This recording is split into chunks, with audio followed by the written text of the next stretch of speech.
and you're up. Tush, never tell me. I take it much unkindly that thou, Iago, who hast had my purse, as if the strings were thine, shouldst know of this. Sblood, but you will not hear me. If ever I did dream of such a matter, abhor me.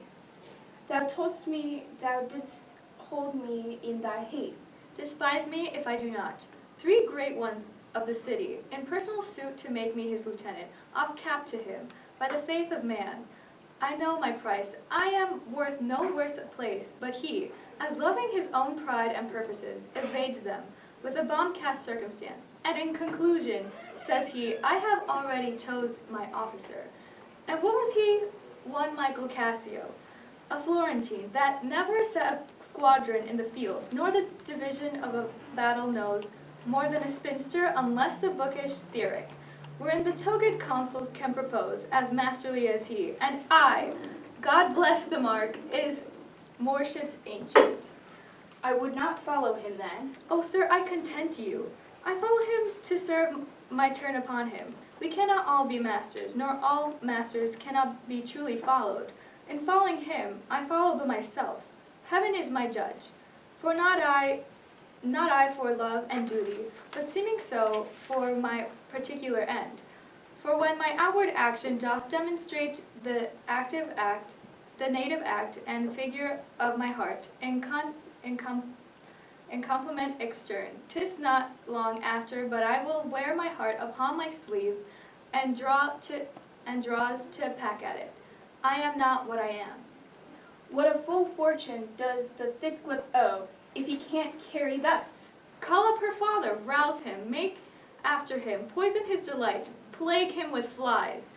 Though that his joy be joy, yet throw such changes of vexation on't, as it may lose some color. Here is her father's house. I'll call aloud. What ho, Brabantio! Signor Brabantio, ho! Awake, what ho, Brabantio! Look to your house, your daughter, and your bags.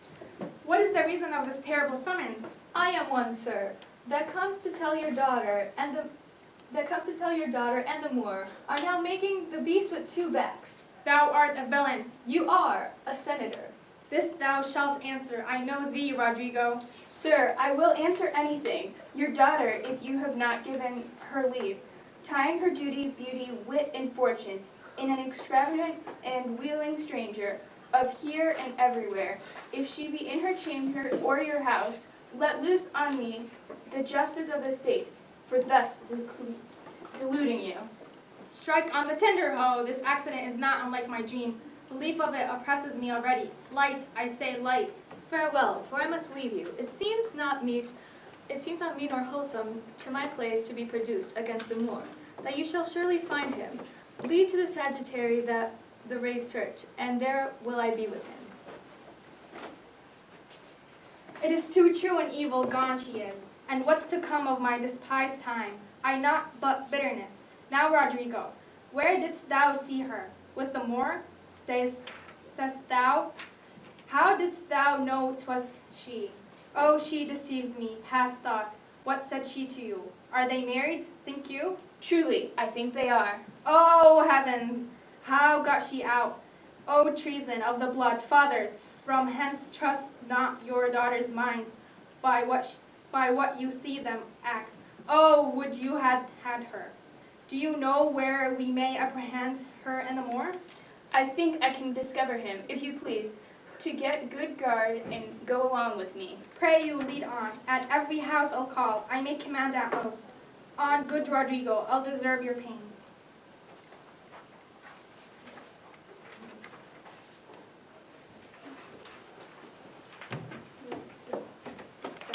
And go. I pray you, sir, are you fast married? Be assured of this, that the Magnifico is much beloved, and hath in his effect a voice potential as double as the Duke's. He will divorce you, or put upon you what restraint and grievance the law, with all his might to enforce on, will give him the cable. Let him do his spite. My services which I have done this signori shall outtongue his complaints. 'Tis yet to know, which when I know that boasting is an honor, I shall promulgate. I fetch my life in being from men of royal siege, and my demerits may speak unbonneted to as proud of a fortune. As this that I've reached for, no, Iago, but that I love the gentle Desdemona. I would not my unhoused free condition put into circumcision and confine, for the sea's worth. But look, what lights come yon.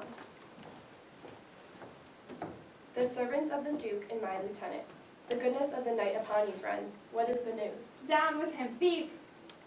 Keep up your bright swords, for the dew will rust them. Good Signor, you shall more command with years than And go. for the sea's worth. But look, what lights come yond. The servants of the Duke and my lieutenant. The goodness of the night upon you, friends. What is the news? Down with him, thief! Keep up your bright swords, for the dew will rust them.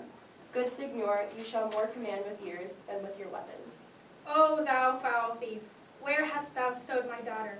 Damned as thou art, thou hast enchanted her. I therefore apprehend and to attach thee for an abuser of the world, a practicer of arts inhibited and out of warrant. Lay hold upon him. If he does resist, subdue him at his peril.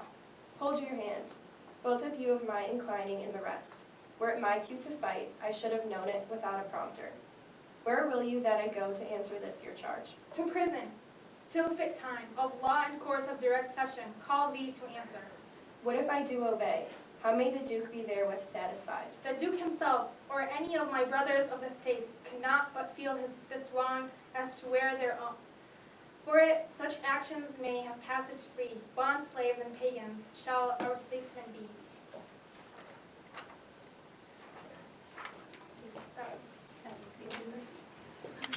And go. Okay, start over. And go. Valiant Othello, we must straight employ you against the general enemy, Ottoman. Welcome, gentle Signor. We lack your counsel and your help tonight. So did I yours. Good your grace, pardon me.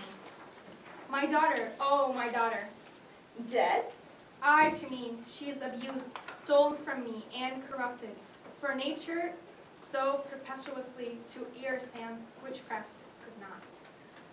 Could he be that in this fool proceeding hath thus beguiled your daughter of herself, and you of her, the bloody book of law?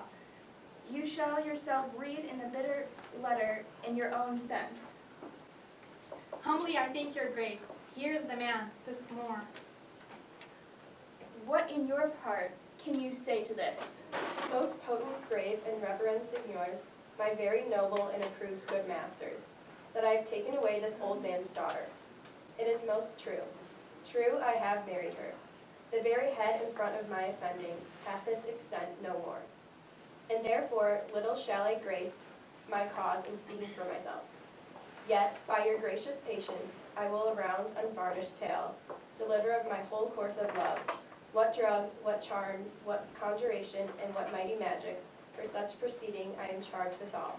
I won his daughter. A maiden never bold, or of spirit so still and quiet, that her motion blushed at herself, and she, in spite of nature, to fall in love with what she feared to look at.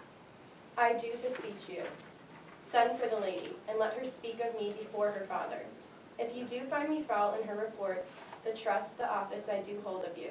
Not only take away, but let your sentence even fall upon my life. Fetch Desdemona. Her father loved me, oft invited me, still questioned me the story of my life. From year to year, the battles, sieges, fortunes that I have passed. This to hear would Desdemona scarcely incline, and with a greedy ear. Devour up my discourse, which I observing took once a pliant hour, and found good means to draw from her a prayer of earnest heart. That would all my pilgrimage dilate. She gave me for pains a world of sighs. She loved me for the dangers I had passed, and I loved her that she did pity them. This only is the witchcraft I have used. Come hither, gentle mistress. Do you perceive in all this noble company where most you owe obedience? My noble father, to you I am bound for life and education. My life and education both do learn me how to respect you. You are the lord of duty. I'm hitherto your daughter, but here is my husband, and so much duty as my mother showed to you, preferring you before her father, so much I challenge that I may profess due to the more my lord.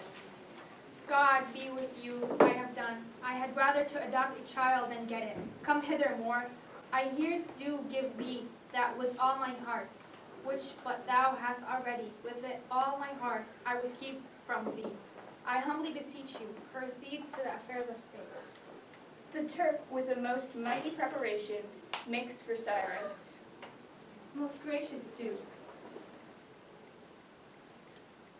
What would you, Desdemona? that I did love the Moor to live with him.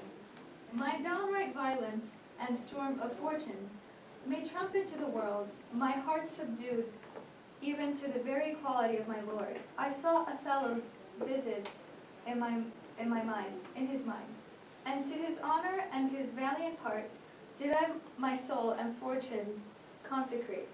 So that, dear lords, if I be left behind, a moth of peace, and he go to the war, the rights for which I love him are bereft me, and I a heavy interim shall support by his dear absence. Let me go with him. Let her have your voices, and heaven defend your good souls, that you think I will your serious and great business scant, for she is with me. Be it as you shall privately determine. You must go away tonight. With all my heart. At 9 in the morning, here we'll meet again. Good night to everyone. And noble Signor, if virtue no delighted beauty lack, your son-in-law is far more fair than black. Look to her, Moor. If thou hast eyes to see, she has deceived her father, and may be.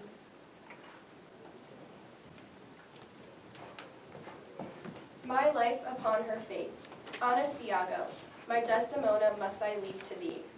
I prithee, let thy wife attend on her, and bring them after in the best advantage. Come, Desdemona, we must obey the time. We briefly. Yes.